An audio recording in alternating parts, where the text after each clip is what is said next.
के भाग में क्यों जाएगा, पाप के राह पर क्यों जाएगा, पाप उसका कुछ ना बिगाड़ेगा। इसलिए समस्त पाप को नष्ट करने के लिए एकादशी प्रकट हुई। 24 एकादशी होती हैं साल में, हर महीने की 2, 12 दूनी 24। पुरुषोत्तम माह की 2 बढ़ जाती हैं 3 वर्ष में एक बार, तो 26 हो जाती हैं, है ना। जैसे 2 सावन पड़ते हैं, कभी इस बार 2 सावन थे, पिछली बार कभी 2 आषाढ़ आते हैं, कभी 3 साल में एक बार पुरुषोत्तम माह बढ़ता है, तो 26 एकादशी हो जाती है कभी कभी, सामान्य तो 24 है। तो 24वां एकादशी में जो सबसे उत्तम एकादशी है, आज की एकादशी को कहते हैं देव उठनी एकादशी। आज से देवता उठ गए। देवता कितने बजे उठते हैं, बोलो? देवता 4 बजे उठते हैं। तो आज मतलब देवताओं के 4 बज गए। देवता 6 महीने सोते हैं और 6 महीने जागते हैं, जिसे कहते हैं सूर्य उत्तरायण और सूर्य दक्षिणायन। जब सूर्य दक्षिणायन होते हैं तो देवताओं की रात होती है, सूर्य उत्तरायण होता है तो देवताओं का दिन होता है। तो सूर्य उत्तरायण कब से होता है? मकर संक्रांति से। इसलिए मकर में जब सूर्य आता है तब मकर संक्रांति होती है, तिल के लड्डू बांटे जाते हैं, हाँ या ना। तो हम लोग वो त्योहार भी मनाते हैं जनवरी में, तो सूर्य उत्तरायण तब होते हैं। लेकिन अभी देवताओं के 4 बज गए। 6 महीने का दिन, 6 महीने की रात। हमारा 1 साल होता है और देवताओं का 1 दिन होता है। ऐसे देवताओं की आयु भी 100 साल ही है, हमारी आयु भी 100 साल है, पर हमारा एक दिन 24 घंटे का होता है, दिन रात मिलाकर। देवताओं का 6 महीने का दिन होता है और 6 महीने का रात, उत्तरायण और दक्षिणायन। तो आज देव उठनी एकादशी का तात्पर्य है, आज देवताओं का भोर हो गया, 4 बज गए, देवता उठ गए। अब उठ करके वो क्या कर रहे हैं? नहाएंगे धोएंगे, नहा धो के फिर भगवान का वो ध्यान लगाएंगे। आज जैसे एकादशी है, फिर द्वादशी आएगी, त्रयोदशी आएगी, और ये जो चतुर्दशी आती है इसी को बोलते हैं बैकुंठ चतुर्दशी। और ये जो कार्तिक पूर्णिमा आती है, इस पूर्णिमा को क्या कहते हैं बताओ? हाँ? देव दीपावली। इस पूर्णिमा को क्या कहते हैं? देव दीपावली। क्यों? क्योंकि पूर्णिमा, कार्तिक पूर्णिमा को, कार्तिक अमावस्या को हम लोग दीपावली मनाते हैं, हाँ या ना। और कार्तिक पूर्णिमा को देव दीपावली, देवता एकादशी को जागे तो जाग कर नहा धो करके वो दीप प्रज्वलित करते हैं, और वो दीप जला करके तीनों लोकों में दीप, जैसे आप दीपावली में कहाँ दीपक जलाते हैं? घर के अंदर, घर के बाहर, है ना, अड़ोसियों पड़ोसियों के घर में भी, आपके और कहीं जगह है, घर है, वहां भी आप जाके दीप जलाते हैं। तो देवताओं का वास मृत्यु लोक में, पृथ्वी पर भी है, स्वर्ग में भी है, और उनका जाना आना बैकुंठ में भी है। इसलिए देव दीपावली के 1 दिन पहले, मतलब पूर्णिमा के 1 दिन पहले, चतुर्दशी को, कौन सी चतुर्दशी बोला? बैकुंठ चतुर्दशी। उस दिन बैकुंठ के द्वार खुल जाते हैं, क्योंकि देवता दीप जलाने बैकुंठ भी जाते हैं। तो देवताओं की दीपावली कार्तिक पूर्णिमा है, इसलिए इसे देव दीपावली कहते हैं। तो देवता जाग कर, नहा धोकर, भगवान का ध्यान करके, फिर सभी देवता मिलजुल करके भोर में सवेरे सवेरे वो दीप जला करके दीपावली मनाते हैं। वो दीपावली मनाते हैं, क्योंकि जब हमारी दीपावली थी तब उनके 3:45 बज रहे थे, 3:45। क्यों?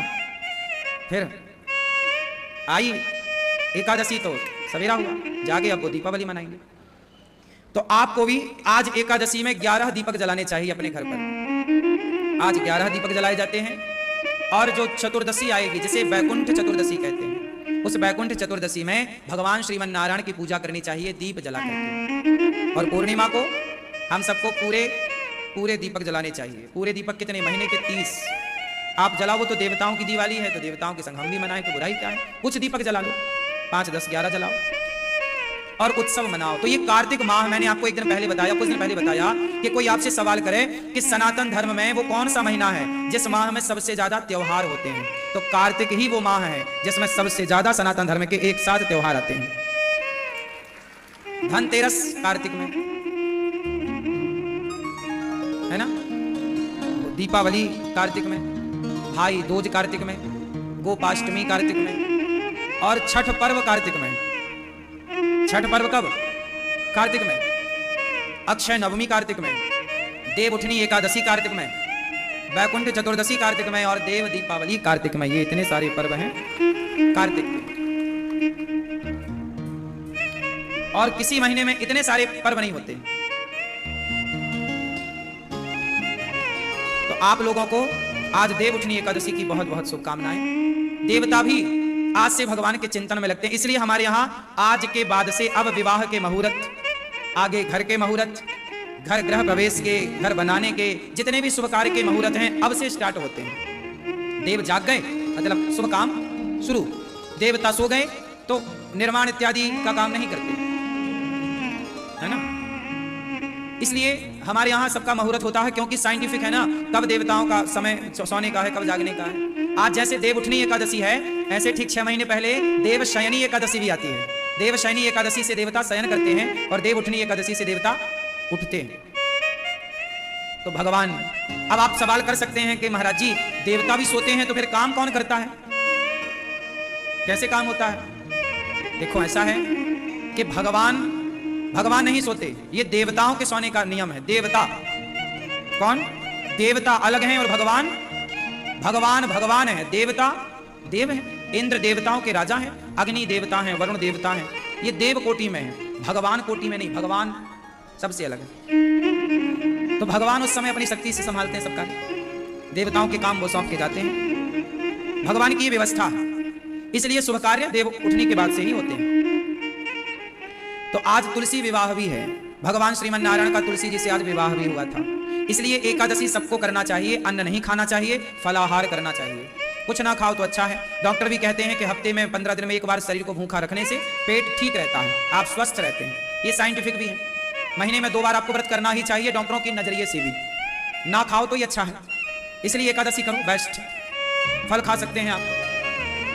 एकादशी का व्रत सवेरे भगवान को स्नान करा के चरणामृत लेकर एकादशी करना चाहिए स्टार्ट। दिन भर ज्यादा से ज्यादा कथा सुनो, कीर्तन करो, अच्छे काम करो। और द्वादशी को चावल खाकर, सवेरा होगा द्वादशी को कल, तो आप बड़े प्रेम से स्नान करिएगा, भगवान का दर्शन करिए, पूजा पाठ करिए, चरणामृत पीजिए और दीन दुखी को भोजन कराइए, कन्याओं को, दीन दुखी को। इसलिए गौरी गोपाल आश्रम में हजारों संतों को कल आप प्रसाद बंटवा सकते हैं कि द्वादशी की सेवा कल हमारी ओर से। तो पहले किसी को खिलाओ, फिर आप एकादशी के दिन चावल खा करके व्रत का पारण करो। द्वादशी को करना त्रयोदशी लगने के पहले, ये नियम है एकादशी का। त्रयोदशी लगने के पूर्व में द्वादशी का पारण कर लेना चाहिए, एकादशी का पारण कर लेना चाहिए। तो ये एकादशी की महिमा है। एकादशी महारानी को भगवान ने प्रकट किया था, जाओ पाप का नाश करो। जो एकादशी करता है वो बैकुंठ जाने का अधिकारी होता है। इसलिए एकादशी में ज्यादा से ज्यादा कीर्तन, भजन, अच्छे काम। कुछ लोग कहते हैं जी महीने की दोनों एकादशी करें कि ना करें। कुछ लोग बड़े कंफ्यूज, लोगों को बड़ा कंफ्यूज कर देते हैं। सारी एकादशी करनी चाहिए, और एकादशी का उद्यापन आपका मन है तो करो, पर मेरी नजरिए से देखो, मैं कहता हूं अच्छे कामों का उद्यापन नहीं करना चाहिए। उद्यापन करना ही है तो झूठ का उद्यापन कर दो, क्रोध का उद्यापन करो, अभिमान का उद्यापन करो, अपने भीतर की बुराइयों का उद्यापन। उद्यापन मीन्स छोड़ना, छोड़ना ही है तो बुराइयों को छोड़िए, बुराई का उद्यापन करिए, अच्छाई का, एकादशी का उद्यापन। तो एकादशी करते करते जीवन पूरा हो, एकादशी करते करते जीवन पूरा हो। क्यों छोड़ें? अच्छे काम क्यों छोड़ना है? उद्यापन करो झूठ का। चलो जी आज झूठ का उद्यापन करते हैं, बुलाओ कन्याओं को, बुलाओ ब्राह्मणों को, बुलाओ समाज को, सबको भोजन कराओ। लोग पूछे भैया आज काहे भोजन करा रहे हो? भैया आज से हम झूठ छोड़ेंगे, आज से झूठ का हम उद्यापन कर रहे हैं, खाओ पियो आज से। और झूठ का उद्यापन कोई नहीं करता, छल कपट का उद्यापन कोई नहीं करता, बस ले दे के एकादशी का महाराज जी उद्यापन करना। अच्छे काम क्यों छोड़ने? एकादशी तो अच्छी है, आपको पाप से बचा रही है। आपको भी एकादशी के दिन ठूंसना तो रोटी ही है। क्यों खाना है रोटी? क्यों खाना है अन्न? एक दिन शरीर को अन्न के बिना फल पे रखो। शरीर है ना, अदल बदल के खाना चाहिए, कभी अन्न खाओ, कभी फल खाओ, कभी अन्न खाओ, कभी फल खाओ। इससे क्या होगा? शरीर को जो पोषक तत्व चाहिए वो मिलते रहेंगे। अब आप एक रोटी चावल ही खाओ, इसलिए तो आप बीमार हो। अदल बदल के नहीं खाते, खाना पीना भी अदल बदल के खाना चाहिए, एक सी दालें नहीं, एक सा भोजन नहीं करना चाहिए। अनेक, इसलिए भगवान ने केले का गुण अलग बनाया, एप्पल का गुण अलग बनाया, सेब का फलाना पपीता का गुण अलग बनाया, कीवी का गुण अलग बनाया, अंगूर का गुण अलग बनाया, रोटी का अलग है, दालों का अलग है, चावल का अलग है, बादाम, ताकि हर पोषक तत्व एक में नहीं हो सकता था। तो ईश्वर ने डिवाइड कर दिया कि आप कभी बादाम खाओ, कभी चने खाओ, कभी अंकुरित अनाज खाओ, कभी दाल खाओ, कभी सब्जियां, कभी पालक की सब्जी खाओ तो कभी मेथी की, क्योंकि कुछ गुण पालक में है तो कुछ गुण मेथी में है। जो गुण पालक में है वो मेथी में नहीं, और जो मेथी में है वो पालक। तो आपके शरीर को सब चीजें चाहिए, लेकिन आप तो बस एक के पीछे पड़ जाते हैं, एक ही खाना। चटनी कभी टमाटर की खाओ तो कभी मूंगफली की खा लो, तो कभी अमरूद की खा लो, तो कभी और चीजों की खा लो। तो अदल बदल की चीजें हो, एक सा नहीं खाना होना चाहिए, आहार एक सा नहीं।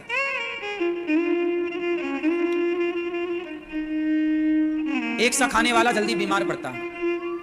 अदल बदल, अनेक दालें क्यों बनाई ईश्वर ने? एक ही दाल बनाते फिर क्यों?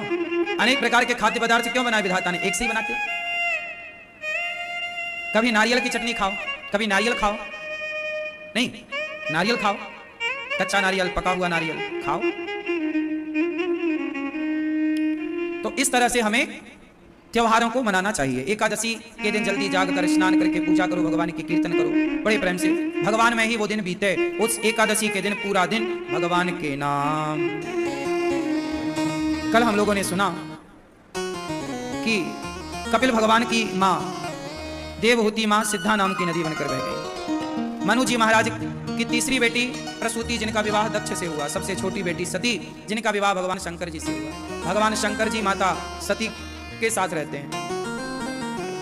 वही सती पार्वती बनी और शिव पार्वती का विवाह हुआ।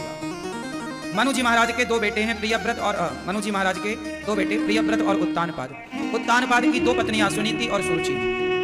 सुरुचि के पुत्र हुए उत्तम, सुनीति के पुत्र हुए ध्रुव। देखो ध्रुव जी बहुत छोटे हैं, आयु बहुत कम है, लेकिन कम आयु में भी ध्रुव जी ने वो काम कर लिया जो ज्यादा आयु वाले नहीं करते। जरूरी नहीं है कि आप आयु से बड़े हों, आपकी उम्र कितनी है मायने नहीं रखती, आपके काम करने का तरीका क्या है ये मायने रखता। आप कितने सफल हो गए, कितने तरीके से आपने काम किया। स्वामी विवेकानंद जी तो एक कम 39 ईयर, 39 वर्ष की आयु में स्वामी विवेकानंद जी तो चले गए, इतनी कम आयु।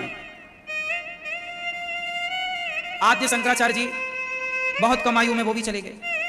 झांसी की रानी बहुत कम आयु, 23 वर्ष 23। बहुत लंबी आयु नहीं मिली इन लोगों को, बहुत कम समय में बहुत बड़े बड़े काम किए, इतिहास रचे। जरूरी नहीं है कि हमारी आयु ज्यादा हुई तो ही हम इतिहास रचे। ध्रुव जी ने 5 साल की आयु में अपने पिताजी की गोद में बैठने गए, सौतेली माँ ने हाथ पकड़ के नीचे गिरा दिया, तो इस गोद में नहीं बैठ सकता जा। क्यों?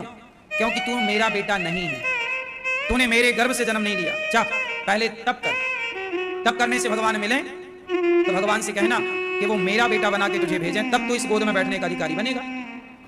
ध्रुव जी रो पड़े भरी सभा में, समाज के आगे। 5 साल का बच्चा था ध्रुव जी, 5 साल के। सौतेली माँ ने हाथ पकड़ के नीचे फेंक दिया, जा तू अधिकारी नहीं है इस गोद में बैठने का, अपमान।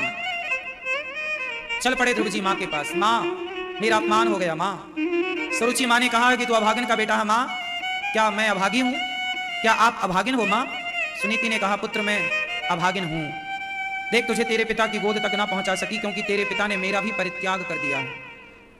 उत्तानपाद की 2 पत्नियां हैं, तो उन्होंने सुरुचि के कहने से सुनीति का तिरस्कार घर से निकाल दिया। सुनीति के पुत्र हुए फिर ध्रुव। दोनों माँ बेटे का अपमान हुआ। जब अपमान हुआ तो ध्रुव जी ने उस अपमान का बदला लेना चाहा। तब ध्रुव जी माँ से कहते हैं, माँ मैं क्या करूं, क्या करूं? जा बेटा तप कर। अपमान का बदला कैसे लिया जाए आप बताओ। यदि कोई आपका अपमान करे तो कैसे बदला लेना चाहिए बताओ। उसका भी अपमान करो, क्या ये सही तरीका है? ना, ये बिल्कुल गलत तरीका, रॉन्ग। आपने मेरा अपमान किया, मैंने भी आपका अपमान कर दिया, तो फिर आप में और मुझ में अंतर रहा ही क्या? फिर तो कुत्ते ने आपको काटा तो आपने भी कुत्ते को काट लिया, तो फिर कुत्ते में और आप में अंतर ही क्या रहा? ये सही तरीका नहीं है। तो सही तरीका क्या है?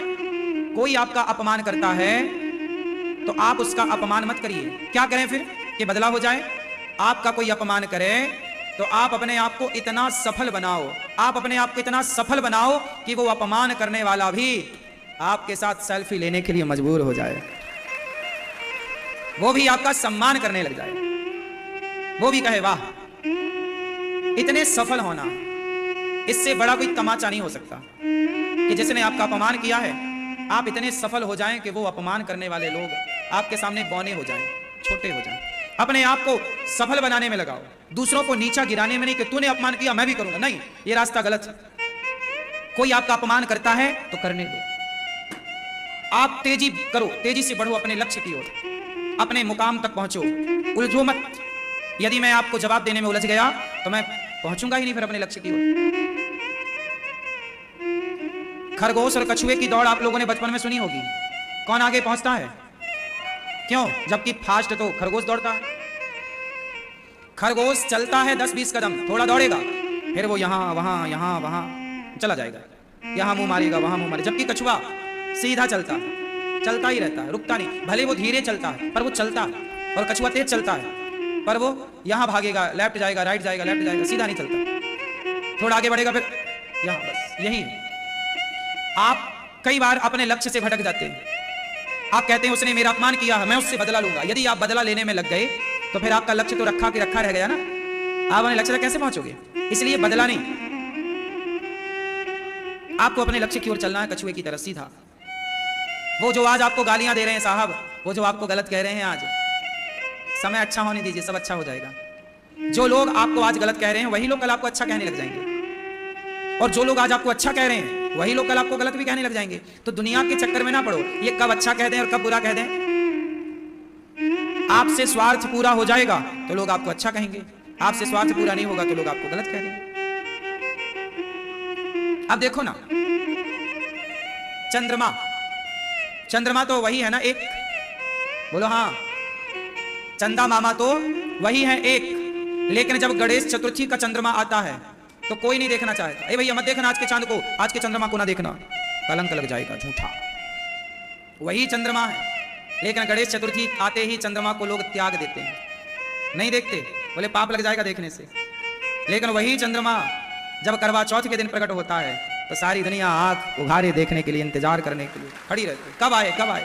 वही चौथ है, वो भी गणेश चतुर्थी, और ये भी करवा चौथ, वो भी चौथ का चांद है, ये भी चौथ का चंद्रमा है। लेकिन एक चंद्रमा को लोग देखते नहीं हैं और एक चंद्रमा को देखने का इंतजार करते हैं। समय समय की बातें, कभी दुनिया आपको देखना नहीं चाहती तो कभी आपके देखने के लिए, एक झलक पाने के लिए इंतजार करती है। ये समय समय की बातें हैं, हाँ या ना। इसलिए अच्छा समय लाकर खड़ा करो, अपने को मांझो, मांझना समझते हैं, अपने को साफ करो, अपना हुनर निखार के लाओ, अपनी काबिलियत समाज के सामने रखो। जब आप काबिल होंगे तो दुनिया आपको देखेगी, काबिल नहीं होंगे, समय अच्छा होता है ना सब देखते हैं, बुरा होता है तो अपने भी ठुकरा देते हैं। इसलिए कहता हूं समय समय पर होता है समय समय की बात, राम जन्म का दिन बड़ा, कृष्ण जन्म की रात। बताओ कौन बड़ा है, समय या पुरुष, पैसा? कौन बड़ा है, पैसा या समय? बोलो समय। अर्जुन महाभारत का युद्ध जीत गए, वो उनका समय अच्छा था, लेकिन जब अर्जुन का समय बुरा आया तो जानते हो किससे हार गए? बोलो, जंगल के भीलों से, जंगल के, बोलो मेरी मां, जंगल के कोल भीलों से हार गए। कौन? अर्जुन, महाभारत जीतने वाले। कभी समय जिताता है तो कभी समय हराता है, समय बदलता है रे बाबा, समय किसी के बाप की बफौती नहीं है। समय आज है तो अच्छे काम कर लो, आज अच्छे काम ना करके यदि समय का मिसयूज किया, दुरुपयोग किया, तो वही समय तुम्हें ठुकराएगा। पुरुष बली नहीं होता है, समय होता बलवान, भीलन गोपी लूट लई, वही अर्जुन वही बाण। इसलिए कहता हूं समय का सदुपयोग करो, दुरुपयोग ना करो। आज समय अच्छा है तो ज्यादा अकड़ ना दिखाओ। सूरज की गर्मी भी ज्यादा देर कहां टिकती है, चढ़ता सूरज धीरे धीरे ढलता है, ढल जाएगा, सूरज भी ढल जाता है। गर्मियों में बड़ा गर्म होता है सूरज, आदमी धूप में जरा देर खड़ा नहीं हो सकता, पर सर्दियों में जब सूर्य भगवान आते हैं तो लोग सूर्य भगवान का आनंद लेते हैं, पूरा दिन बैठे रहते हैं धूप में। बोलो हाँ, गर्मी ठंडी हो गई कि नहीं? गर्मी तो सूरज की भी ठंडी हो जाती है, तुम्हारी गर्मी ठंडी नहीं होगी। कब तक रहेगी तुम्हारी गर्मी? अकड़ किसकी चली है कि तुम्हारी चलेगी? रावण की चली क्या? हाँ, इसलिए समय का दुरुपयोग ना करो। समय आज अच्छा है, पैसा ईश्वर ने दिया है, समाज की सेवा में लगाओ, अच्छे काम करो, अपने लिए थोड़ा बैलेंस बना लो, भविष्य के लिए पैसे बचा लो, उड़ाओ ना। आजकल लोगों का समय अच्छा आता है ना तो आदमी जमीन में नहीं चलते, उड़ने लग जाते हैं। अरे हमारा समय, समय तुम्हारे बाप का भी था, क्या हुआ? ये तो समय है, आएगा जाएगा आएगा। सदा समय अच्छा किनका रहता है? समय सदा अच्छा बताओ किनका रहता है? जो जैसे समुद्र है, नदियों का समय सदा अच्छा नहीं रहता। नदियों में आज सूखा है तो कल बाढ़ है, गर्मियों में नदियां मुंह बाए पड़ी रहती है, चुल्लू भर पानी नहीं है नदियों में गर्मियों में। बोलो हाँ, और जरा पानी मिला कि घरों में घुसती है नदी, तुम्हारा घर डुबाती है। आजा डुबा ले, आज तेरा समय है, तो कल मुंह बाई पड़ी थी, कुछ नहीं था, बूंद भर पानी। हाँ या ना? नदियों में गंभीरता नहीं है, नहीं होता तो कुछ भी नहीं होता, और होता है तो देखो तुम्हारा घर डुबाने तैयार है नदियां। लेकिन समुद्र, इतना पानी समुद्र के पास, लेकिन मर्यादा में रहता है। समुद्र के पास क्या है? गंभीरता। बोलो हाँ। और नदी के पास क्या नहीं है? गंभीरता। नदियों के अंदर गंभीरता नहीं है, जबकि समुद्र के भीतर, बोलो हाँ। इसलिए समुद्र के पास ज्यादा पानी है कि नदियों के पास ज्यादा पानी है? क्यों? जो गंभीर होता है ना, वो हर हाल में भरा है प्रसन्नता से, वो जरा नुकसान होने से परेशान नहीं होता, और जरा धनवान होने से अभिमानी नहीं होता। वो गंभीर है। जो गंभीर होगा वही धनवान होगा। समुद्र की तरह गंभीर बन जाइए, फिर देखो आपके पास लक्ष्मी जी भाग भाग के ना आए तो कह देना। अब तुम जरा पैसा मिल जाए, तुम पौवा पीते थे, अब 500 की बोतल पीने लग गए। लक्ष्मी जी बोली तुम 2 कौड़ी के हो, तुम्हारे पास आके क्या करेंगे? गंभीरता तो है नहीं। जरा पैसा मिला, पड़ोसियों को गाली देने लगे, बेवजह तेरा ऐसा तेरा बस। हाँ, पैसा नहीं था तो साइकिल भी नहीं थी, पैसा मिला तो बड़ी गाड़ी खरीद के ले आया, और पड़ोसी के गेट में खड़ी करता है। हाँ, पड़ोसी को दिखाना चाह रहा है। क्यों? ये कौन लोग हैं? तुच्छे लोग, 2 कौड़ी के। ये नदी है, ये दूसरों का घर डुबाना चाहता है। 4 महीने उछल लो नदी बहन, 4 महीने बाद तुम्हारा पानी कम हो जाएगा। हाँ या ना? नहीं होता। और जरा अप्रैल मई आने दो, तुम्हारा अता पता ना होगा। बोलो हाँ। फिर इसी को कहते हैं 4 दिनों की चांदनी, फिर अंधियारी।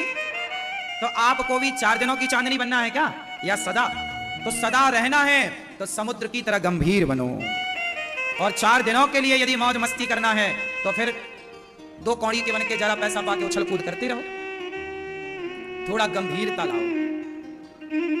लोगों के पास पैसा आता है ना, तो लोग पैसे से, आजकल के जितने लड़के हैं 100 में से 99, मैं छोरों की बात कर दूं, आज के जो नए लड़के हैं, युवा, इनके अंदर एक बीमारी है। इनके पास जरा पैसा आएगा ना, सबसे पहले बड़का मोबाइल, बड़ी गाड़ी, बड़ा महंगा चश्मा, ब्रांडेड कपड़े, और पैसे खत्म तो फिर वही चिथड़े कपड़े,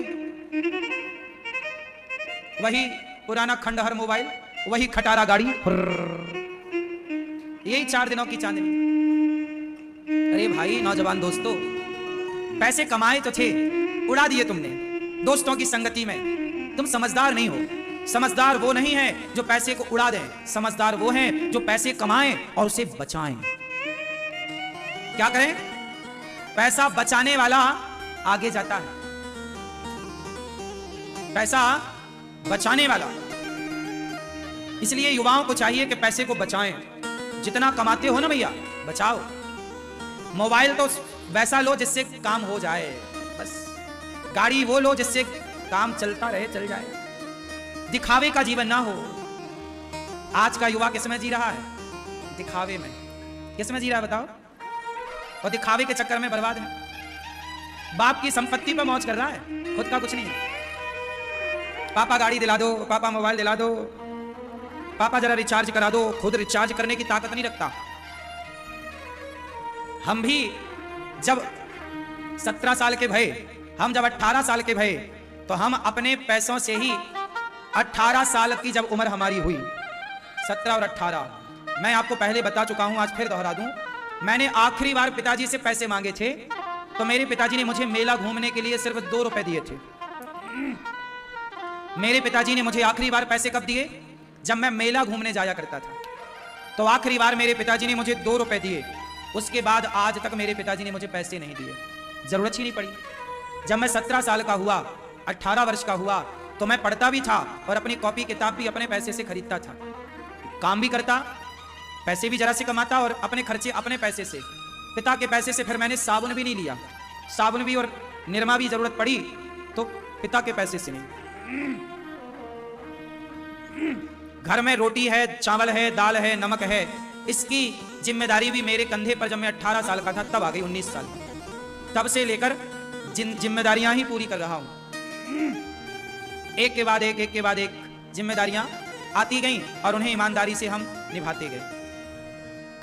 कभी पिता के पैसों में कभी पिता के पैसों से ऐशो आराम किया ही नहीं, इसलिए आदत नहीं है। इसलिए जब मेहनत किए ना तो पता चला कि पैसे की कीमत क्या होती है। इसलिए मैं अपने पैसे का दुरुपयोग नहीं करता। मैं भी, आप युवा पीढ़ी, जो उम्र आपकी है उस उम्र से मैं भी गुजरा हूँ।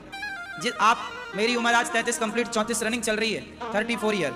इस उम्र में मेरी उम्र के बहुत लड़के आपको बाजार में मिल जाएंगे जो बाप के टुकड़ों पर आज भी पल रहे हैं। मैं पैसा कमाता बचपन से। 2 रुपए क्या होता है मैं जानता हूँ, 10 रुपए की कीमत क्या होती है मैं जानता हूँ, एक मुट्ठी दाल और एक मुट्ठी चावल और एक मुट्ठी नमक की कीमत क्या होती है मैं जानता हूँ। जो बच्चा बचपन से दाल चावल की कीमत जाने जाएगा, आलू टमाटर की कीमत जाने जाएगा, 10 रुपए की कीमत जाने जाएगा, वही बच्चा भविष्य में तरक्की करेगा, क्योंकि वो पैसे की कीमत जानता है। और आज के ये युवा कमाते तो है नहीं, बाप के पैसों से 1-1 लाख का तो जुआ खेल जाते हैं। हाँ या ना? आज की युवा पीढ़ी ना जुआ खेल रही है, 1 लाख का जुआ खेल गए।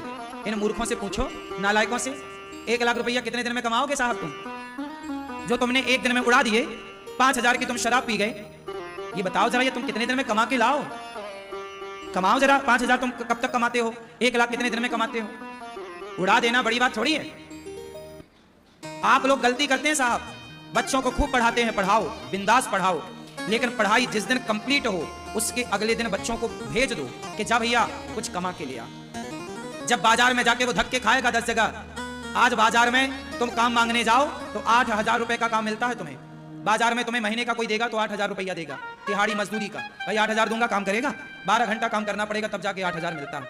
8 घंटे काम करना पड़ेगा लगभग तब जाके 8,000 और 10,000 मिलेगा। क्यों जी? सामान्य 10,000 रुपया महीना चल रहा है इस देश में काम। क्यों जी? आप में कोई काबिलियत है तो 15,000 मिल जाएगा, कोई विशेष गुण है तो 20,000 मिल जाएगा, कुछ पढ़े लिखे हैं, जानते हैं तो 50,000 भी मिल सकता है महीने का। वो आपकी काबिलियत पर निर्भर करेगा। पर आप में काबिलियत कुछ नहीं है और सामान्य है आप, तो आपको 8-10 हजार से ज्यादा का काम नहीं मिलता। क्यों जी? बात सही है? मतलब महीना 30 दिन काम करोगे तब जाके 10,000 रुपया मिलेगा।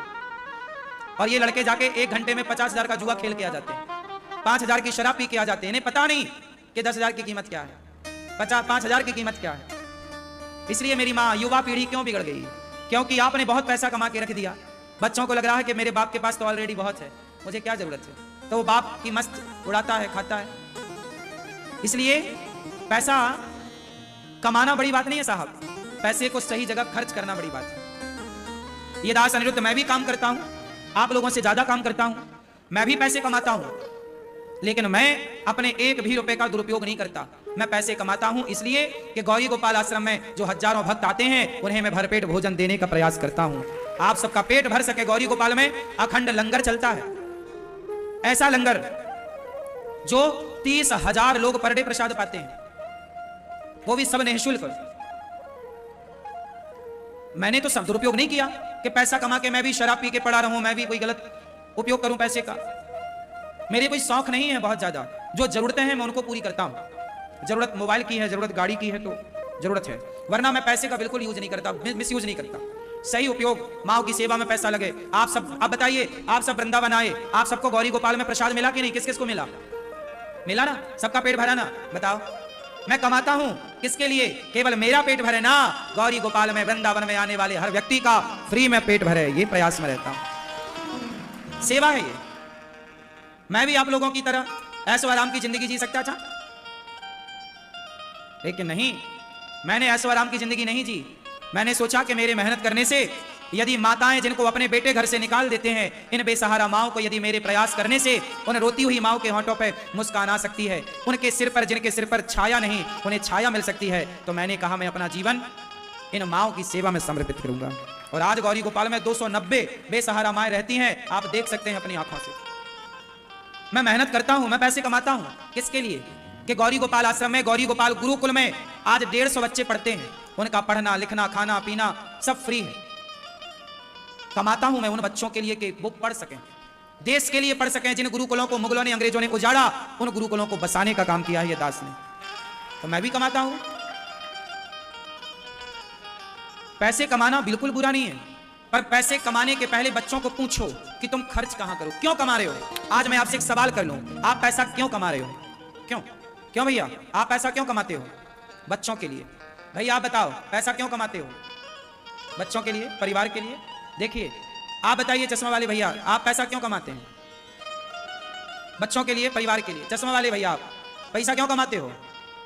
बच्चों के लिए, परिवार के लिए। बस आज पूरी दुनिया में जाके ये सवाल करना, सबसे ये पूछना कि भैया तुम पैसा क्यों कमाते हो? सब कहेंगे बच्चों के लिए, परिवार के लिए, बच्चों के लिए, परिवार के लिए। एक ही सेंटेंस सब बोलेंगे। अब आप यही सवाल मेरे से करिए कि आप पैसा क्यों कमाते हैं? मैं बच्चे और परिवार के लिए नहीं, इस राष्ट्र की सेवा इस तरह गौरी गोपाल के द्वारा सबको भोजन मिले, सर्वे भवन्तु सुखिनः। बच्चों के लिए आप क्यों कमाते हो? सवाल मेरा आपसे, क्रॉस क्वेश्चन। आप बच्चों के लिए क्यों कमाते हो?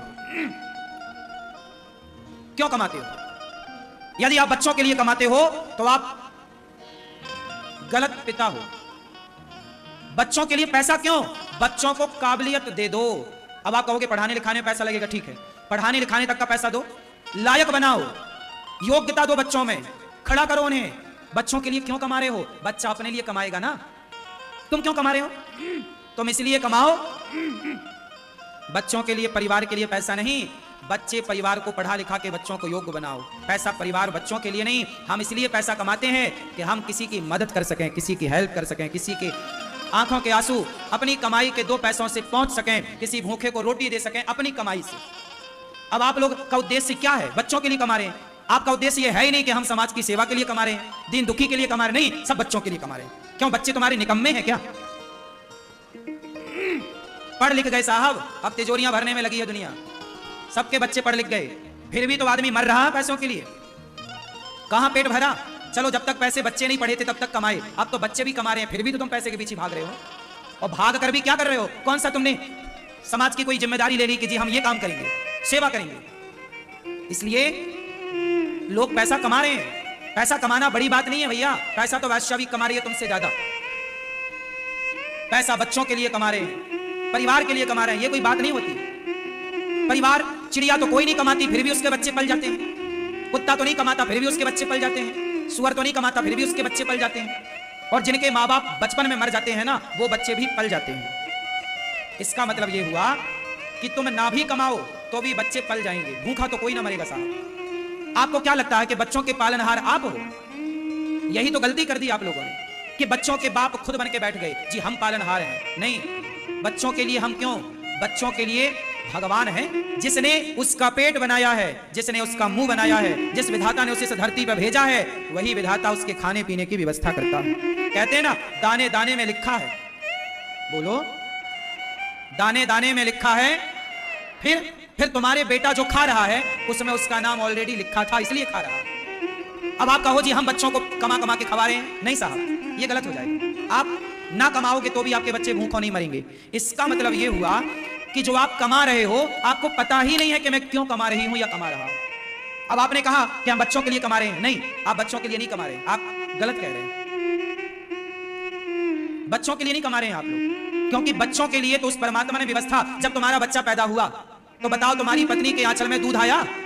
बच्चा पैदा होते ही पिया कि नहीं? तो वो जो दूध पत्नी के आंचल में आया, माँ के आंचल में आया, वो दूध कमाने तुम गए थे क्या बाजार? उत्तर दो। तुम कह रहे हो हम बच्चों के लिए कमा रहे हैं, तो फिर वो दूध कौन लाया जो तुम्हारी माँ के आंचल से निकला, तुम्हारी पत्नी के आंचल से निकला? बोलो। मतलब जिस परमात्मा ने बच्चे बनाए हैं उसी ने वो दूध भी बनाया कि इस बच्चे को पीना ये पड़ेगा, तो दूध बना के मधुर अमृत के जैसा माँ के आंचल में भर दिया। हाँ या ना? मतलब चिंता तुमसे ज्यादा उस विधाता को है या नहीं तुम्हारे बच्चों की? बोलो हाँ, जोर से। फिर तुम क्यों कहते हो हम बच्चों के लिए कमा रहे हैं? वाह, बच्चों के लिए तुम कमा रहे हो तो दूध भी ले आते बाजार से खरीद के बच्चों को पिला देते, फिर माँ के आंचल में दूध की क्या जरूरत थी? इसका मतलब यह है कि बच्चों के पालनहार हम कभी नहीं थे, और आप यदि बनने की कोशिश कर रहे हैं तो आप गलत हैं। बच्चों के पालनहार सदा से भगवान थे, भगवान हैं। संसार के चींटी से लेकर हाथी तक का पालन, मानो आप ना मानो, भगवान ही पालनहार हैं। हम झूठी बातें करते हैं जी हम बच्चों का पेट भर रहे हैं। कहां भर रहे हो साहब आप पेट? आप तो केवल पैसा इसलिए कमा रहे। अब मैं बताऊं आपको आप पैसा क्यों कमा रहे। देखो, पैसा कमाना चाहिए, हम पैसा कमाने के खिलाफ नहीं बोल रहे हैं। पैसा खूब कमाओ, पैसा खूब कमाना चाहिए, पर जो उद्देश्य लेकर आप कमा रहे हैं वो गलत, वो उद्देश्य गलत है। बच्चों के लिए कमा रहे हैं, परिवार के लिए, ये डिलीट मारो अपने मस्तिष्क से। सत्यनारायण भगवान की कथा तो आप लोगों ने सुनी होगी। उस कथा में एक छोटा सा चैप्टर है, 1-2 लाइन का मैं आपको याद दिला दूं, आपको पता सब है। सत्यनारायण भगवान की कथा किस किसने सुनी है पहले ये बताओ? आपने नहीं सुनी? चलो हम सुनाते हैं आपको सत्यनारायण भगवान की कथा का एक छोटा सा पार्ट। एक लकड़हारा था, वो जंगल से लकड़ी लेकर के बाजार में बेचने जा रहा था। रास्ते में एक पंडित जी का घर आया। पंडित जी सत्यनारायण भगवान की कथा सुन रहे थे। तो पंडित जी ने सबको प्रसाद दिया। तो लकड़हारे ने भी पंजीरी, पंजीरी जानते हो ना, आटा को भूंज करके शक्कर मिलाकर पंजीरी, तो पंजीरी का पंडित जी ने लकड़हारे को प्रसाद दिया। तो लकड़हारे ने पूछा, पंडित जी ये आज आपके घर में क्या हुआ? उन्होंने कहा, आज मेरे घर में सत्यनारायण भगवान की कथा थी, उसी का ये प्रसाद मैं बांट रहा हूं कन्याओं को, बच्चों को, बूढ़ों को और पंचामृत। तो लकड़हारा बोला, क्या ये सत्यनारायण भगवान की कथा हम भी सुन सकते हैं? क्या सत्यनारायण भगवान की पूजा हम भी करा सकते हैं? पंडित जी बोले, बिल्कुल आप भी सुन सकते हैं। अब तो लकड़हारा लकड़ियों का गट्ठा सिर पे रखा और सिर पे रख के बाजार गया। उसने मन में सोचा कि आज लकड़ियां बेचने से जो पैसा मिलेगा, आज मैं उससे सत्यनारायण भगवान की कथा सुनूंगा। ये देखो उसके मन में आया। उस कथा में लिखा है कि आज उसकी लकड़ियों के दूने दाम प्राप्त हुए। कल 10 रुपया की बिकती थी, तो आज लकड़ियां 20 रुपए की बिकी, मतलब ठीक दुगना। क्यों दुगना हो गया? क्योंकि विचार पवित्र हो गए। अभी तक वो लकड़ियां किसके लिए बेचता था? परिवार के लिए, बच्चों के लिए। लेकिन अब उसने क्या मन बनाया कि मैं सत्यनारायण भगवान की कथा सुनूंगा। तो तुरंत विचार परिवर्तित होते ही उसकी कमाई जस्ट डबल हो गई। बस आप लोग समझते नहीं है। आप लोग कहते हैं हम परिवार के लिए कमा रहे हैं, भगवान हमारे परिवार के लिए। भगवान बोले, तेरे परिवार के लिए तू कर रहा है, मैं बैठा हूं सबके लिए। आप ये कहो, हे भगवान ऐसी कृपा करो कि परिवार की चिंता ना रहे, दीन दुखियों की चिंता रहे, उनकी सेवा हम कर सकें। हम किसी और के बारे में सोचेंगे तो परिवार तो हंसता खेलता रहेगा, जाएगा कहां? लेकिन औरों की प्रसन्नता से आपकी प्रसन्नता कई गुना बढ़ेगी। औरों की भूख मिटाने से आपका धन कई गुना बढ़ जाएगा। इसलिए आप एक संकीर्ण सोच वाले प्राणी बन चुके हैं। केवल परिवार, केवल पैसा, परिवार के लिए, बच्चों के लिए। बच्चों के अतिरिक्त आपको कुछ दिखता ही नहीं। बच्चों के अतिरिक्त कुछ दिखता तो इस देश में भ्रष्टाचार काहे को होता? आज जितने भ्रष्टाचार करने वाले हैं वो यही तो देख रहे हैं कि तेरा पैसा आ जाए मेरे बच्चों की पढ़ाई में, मेरे बच्चों के लिए, मेरे लिए घर मेरा ये। वो ये नहीं देख रहा है कि तेरे बच्चे का हाल क्या है, वो ये देख रहा है कि मेरे बच्चे का हाल क्या है। काश हम ये देखते कि आपके बच्चे का हाल क्या है। आपके घर में चूल्हा जला के नहीं, काश हम आपके चूल्हे की चिंता करते, काश हम आपके बच्चों की पढ़ाई की चिंता करते, काश हम औरों के लिए जीते। अभी अपने परिवार के लिए जी रहे हैं, अपने बच्चों के लिए जी रहे हैं। काश हम इस देश के लिए जीते, समाज के लिए जीते, औरों के लिए जीते, तो कितना अच्छा होता। हाँ या ना? समझ में आई ना बात? तो हम गलत है ना? बोलो हाँ। हम जो कहते हैं कि हम परिवार के लिए कर रहे हैं काम, पैसा कमा रहे हैं, इसका मतलब हम गलत कह रहे हैं। आजकल लोग पैसा कमा रहे हैं, कहते हैं हम पेट भरने के लिए कमा रहे हैं। पेट भरने के लिए आदमी पैसा नहीं कमा रहा।